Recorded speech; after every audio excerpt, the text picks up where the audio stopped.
اور خواتین اسلام، اللہ نے تاکید کے ذریعے فرمایا قد سمع اللہ، بے شک اللہ نے سن لی۔ کیا بات سنی اللہ نے؟ وہ کون سی بات تھی جس کے حوالے سے اللہ فرما رہا ہے؟ تو اللہ اکبر، حضرت خولہ بنت ثعلبہ رضی اللہ تعالی عنہا اللہ اکبر بارگاہ رسول صلی اللہ علیہ وسلم میں حاضر ہوتی ہیں اور آقا کریم صلی اللہ علیہ وسلم سے اپنے شوہر کے معاملے میں عرض کرتی ہیں۔ معاملہ یہ تھا کہ ان کے شوہر نے ان سے یہ کہہ دیا تھا کہ تمہاری پشت تو میری ماں کی طرح ہے۔ آپ جانتے ہیں زمانے جاہلیت کے اندر اگر کوئی شوہر اپنی بیوی سے یہ کہہ دے کہ تمہاری پیٹھ میری ماں کی طرح ہے تو وہ طلاق واقع ہو جاتی، اور زمانے جاہلیت کے اندر طلاق کے لیے اس قسم کے الفاظ استعمال کیے جاتے، اور اگر کوئی شوہر اپنی بیوی سے اس طریقے سے کہہ دے تو طلاق واقع ہو جاتی۔ حضرت خولہ کی عمر بہت زیادہ تھی، حضرت خولہ کے پاس مال نہیں تھا، بڑھاپے کی دہلیز پر قدم رکھ چکی تھی، اور ان کے شوہر حضرت اوس ان سے بے پناہ محبت کرتے تھے، لیکن اللہ اکبر بڑھاپے کی دہلیز پر قدم رکھنے کے بعد اچانک ان کی زبان سے یہ جملے نکل گئے، اور اس جملے کی بنیاد پر اس زمانے کی عورتیں بھی جانتی تھیں کہ کون سے جملے کی بنیاد پر رشتہ ٹوٹ جاتا ہے، کون سے جملے کی بنیاد پر رشتہ ختم ہو جاتا ہے۔ جب اپنے شوہر کی زبان سے انہوں نے یہ جملے سنے کہ شوہر نے اپنی بیوی سے کہا کہ تمہاری پیٹھ تو میری ماں کی طرح ہے، اتنا کہنا تھا، دوڑتی دوڑتی حضرت خولہ رسول اعظم صلی اللہ علیہ وسلم کی بارگاہ میں حاضر آئیں، عرض کرتی ہیں یا رسول اللہ صلی اللہ تعالی علیہ وسلم، میرے شوہر نے مجھے یہ کہہ دیا ہے، اب میرے آقا صلی اللہ علیہ وسلم آپ کچھ کرم کی نظر فرمائیں۔ اور اس زمانے میں ابھی تک سسٹم یہی چل رہا تھا، کوئی اللہ کی طرف سے قانون اس سے متعلق نہیں آیا تھا، تو تاجدار کائنات صلی اللہ علیہ وسلم نے فرمایا کہ اس جملے کی بنیاد پر تو تمہارے لیے وہ حرام ہے اور اس کے لیے تم حرام ہو۔ اللہ اکبر، وہ رسول اعظم صلی اللہ علیہ وسلم سے عرض کرتی ہیں یا رسول اللہ صلی اللہ علیہ وسلم، میں اپنے شوہر سے بے پناہ محبت کرتی ہوں، اور میں بڑھاپے کی دہلیز پر قدم رکھ چکی ہوں، میرا حسن بھی نہیں ہے، بچے بھی زیادہ ہیں۔ اللہ اکبر، اگر میں اپنے شوہر سے جدا ہو گئی تو یا رسول اللہ صلی اللہ تعالی علیہ وسلم، میرے شوہر میرے بچوں کو پال نہیں سکیں گے، اور میں اپنی زندگی کیسے گزاروں گی؟ میرا تو مال بھی ختم ہو چکا، مجھ سے کوئی شادی بھی نہیں کرے گا، میرا حسن بھی ختم ہو چکا۔ آقا کریم صلی اللہ علیہ وسلم نے فرمایا خولہ سنو، معاملہ یہی ہے کہ اللہ عز و جل کی طرف سے اس کے سلسلے میں کوئی حکم نازل نہیں ہوا، اور اس جملے کی بنیاد پر تم اپنے شوہر کے لیے حرام ہو گئی۔ لیکن وہ بار بار عرض کر رہی ہے سرکار کچھ کرے تو صحیح، میں اپنے شوہر کے بغیر نہیں جی سکتی۔ اللہ اکبر، قرآن مقدس میں حضور صلی اللہ علیہ وسلم سے کی جانے والی اس بحث کے لیے تجادلوکا کا لفظ آیا، یعنی اگر دیکھا جائے تو جدال کے معنی جھگڑے کے ہوتے ہیں، لیکن وہ جھگڑا نہیں کر رہی تھی، وہ آقا کریم صلی اللہ علیہ وسلم سے کرم کی بھیک مانگ رہی تھی کہ سرکار اگر آپ کرم فرما دیں گے تو یہ رشتہ بچ سکتا ہے۔ لیکن پیغمبر رحمت صلی اللہ علیہ وسلم نے فرمایا ابھی تک اللہ کی طرف سے کوئی قانون نازل نہیں ہوا۔ اتنے میں وہ بے قرار تھیں، بے چین تھیں کہ رسول اعظم صلی اللہ علیہ وسلم پر وحی الہی کے نزول کی کیفیت طاری ہوتی ہے۔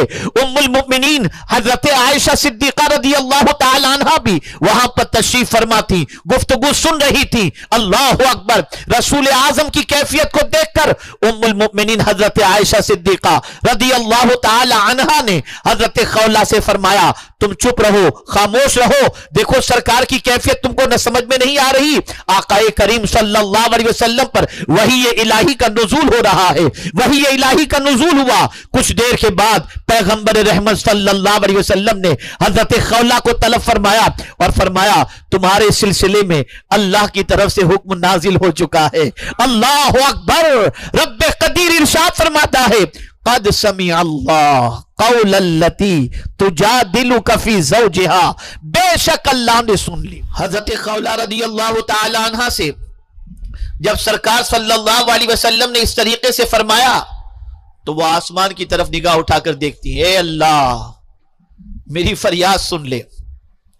بارگاہ سمدیت میں التجا کرتی ہیں، بارگاہ سمدیت کے اندر گریہ زاری کرتی ہیں۔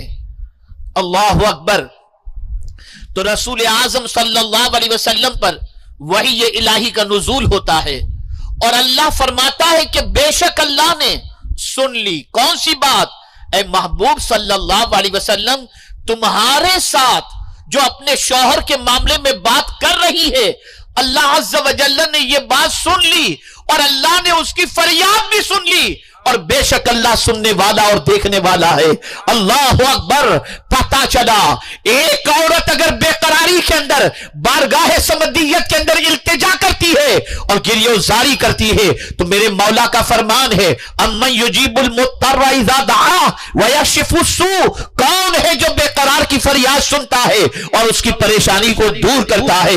وہ اللہ کی ذات ہے، وہ معبود برحق کی ذات ہے، وہ پالنہار حقیقی کی ذات ہے۔ اے خواتین اسلام، میں آپ سے گزارش کرنا چاہتا ہوں، مصائب آپ کے دروازے پر دستک دیں، پریشانیاں آپ کے دروازے پر دستک دیں، مصیبتیں آپ کے دروازے پر دستک دیں تو خاتون جنت کے نقش قدم پر چلتے ہوئے مصلی بچھا لو، اللہ کی بارگاہ میں فریاد کرو، آنسوؤں کا نذرانہ پیش کرو، باب اجابت سے تمہاری دعائیں ٹکرائیں گی اور مولا تم پر کرم کی بارشیں نازل فرما دے گا۔ اللہ اکبر۔ حضرت خولہ کی پریشانی کو اللہ نے دور فرما دی، اور میرے پیارے آقا صلی اللہ علیہ وسلم کے پیارے دیوانوں، تاریخ کے اندر ایسی بے شمار خواتین نظر آئیں گی جن کی بے قراری پر اللہ نے ایسا انعام نازل فرمایا کہ اس انعام کو قیامت تک کے لیے آدمی فراموش نہیں کر سکتا۔ حضرت خولہ کی بے قراری، حضرت خولہ کی فریاد اللہ نے سن لی، اور رسول اعظم صلی اللہ علیہ وسلم نے بعد میں ساتھ رہنے کا حکم عطا فرما دیا۔ اب یہاں ایک مسئلہ بتا دوں، زہار، اس سے پہلے زہار کا حکم نازل نہیں ہوا تھا، آپ سن لیں زہار کسے کہتے ہیں۔ اگر کوئی شوہر اپنی بیوی کو اپنی ماں کے جسم کے اس حصے سے تشبیہ دے جو ماں کا جسم کا اس حصے کو دیکھنا اس بچے کے لیے حرام ہے، اور وہ شخص اپنی ماں کے اس جسم کے حصے سے تشبیہ دے تو اس کے بعد جو ہے وہ کفارہ رکھا گیا ہے۔ مثال کے طور پر اگر کوئی شوہر اپنی بیوی سے کہے تیری پیٹھ تو میری ماں کی پیٹھ کی طرح ہے، تو شوہر کے لیے ماں کی پیٹھ کو دیکھنے کی اجازت نہیں، ماں کی ران کی طرح تشبیہ دے تو بھی ماں کی ران دیکھنا اس کی اجازت بیٹے کو نہیں ہے۔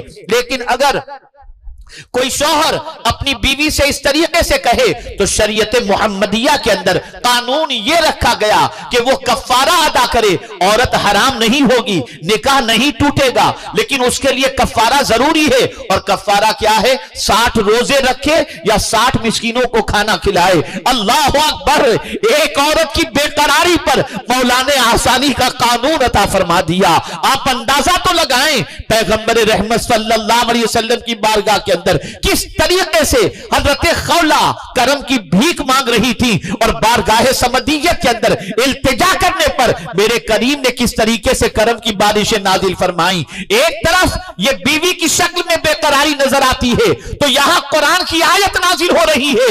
آپ جانتے ہیں خلیفۃ المسلمین امیر المؤمنین سیدنا فاروق اعظم رضی اللہ تعالیٰ عنہ کے دور پاک کے اندر فاروق اعظم کچھ لوگوں کے ساتھ تشریف لے جا رہے تھے، اور اسی دوران حضرت خولہ بھی آ گئی۔ اللہ اکبر۔ فاروق اعظم رک گئے، حضرت خولہ نے روکا امیر المؤمنین کو، اور اس کے بعد حضرت خولہ حضرت فاروق اعظم رضی اللہ تعالی عنہ کو نصیحت کرتی ہیں، عمر تمہارا نام پہلے عمیر تھا، اب تم امیر المؤمنین بن چکے ہو، عمر تم اللہ سے ڈرنا، ایک دن یقینی اللہ کی بارگاہ میں ایک دن یقیناً اللہ کی بارگاہ میں حاضر ہونا ہے، تو اللہ سے ہمیشہ ڈرتے رہو۔ کافی دیر تک حضرت خولہ نے امیر المؤمنین کو روک کر نصیحتیں فرمائیں، تو لوگوں نے کہا امیر المؤمنین اس بڑیا کی وجہ سے آپ اتنی دیر رکے ہوئے ہو جس نے آپ کو پریشان کر رکھا ہے، قربان جائیے۔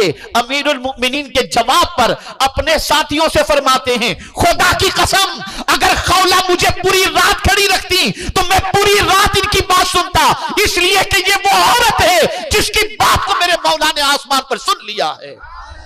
یہ حضرت خولہ کی ذات ہے، پالنہار حقیقی نے ان کی بات سنی۔ عمر کیسے ان کی بات نہیں سن سکتا؟ یہ اللہ کی برگزیدہ بندی تھی۔ پڑھو قرآن، پڑھو صحابیات کی زندگی، پڑھو اللہ کی برگزیدہ بندیوں کی زندگی۔